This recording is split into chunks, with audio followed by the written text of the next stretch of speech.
1, 2. Oh, there we go. Thank you so much, everybody.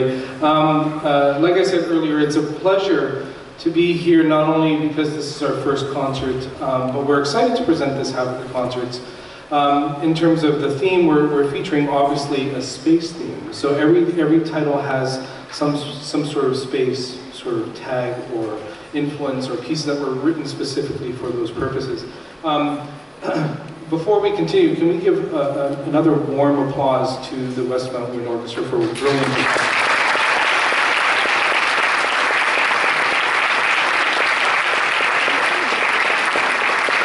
It's always great, for me it's always a pleasure to collaborate with them and students in general and just to see what they're doing and see how well they play, right? And this is a great venue and why not share it with everybody if we can.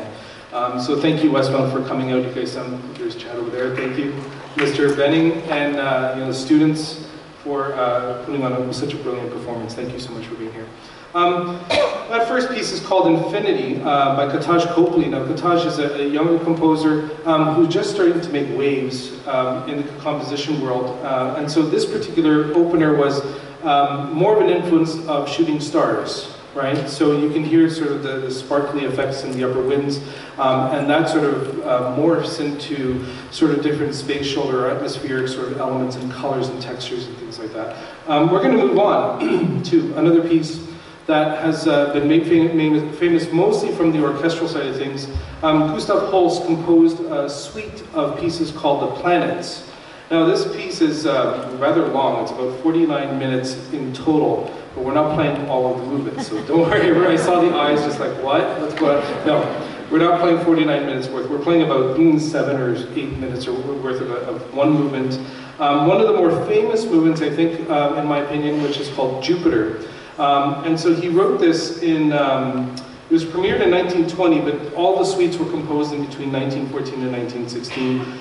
And Jupiter, which is dubbed the bringer of jollity, arrives with sort of, you'll hear, blazing horns and very animated wooden parts and textures, and it sort of rejoices in dance and possibly influenced by his passion for English folk as well. And you'll hear in the middle of the piece that he implemented a hymn that we recognize as "I Vow to Thee, My Country." So listen for that in the middle, and wonderful piece. We're going to move on from there and segue to something completely different, and that ties in more with the Star Wars series. We're going to feature the title theme for the piece for the series called The Mandalorian. Anybody watch The Mandalorian? Yeah. So even if you're not Star Trek fans, it's actually a really good series. So I encourage you to go check it out. It's actually really good.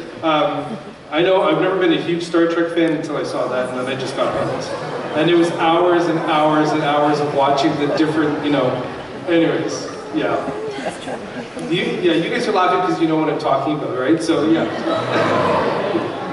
Anyways, Mandalorian has a wonderful theme, and so we're going to play that for you. I'm sure you'll recognize it if you saw the series, and if not, then you'll appreciate the music just the same. So here's, start off with Jupiter from The Planets, followed by The Mandalorian.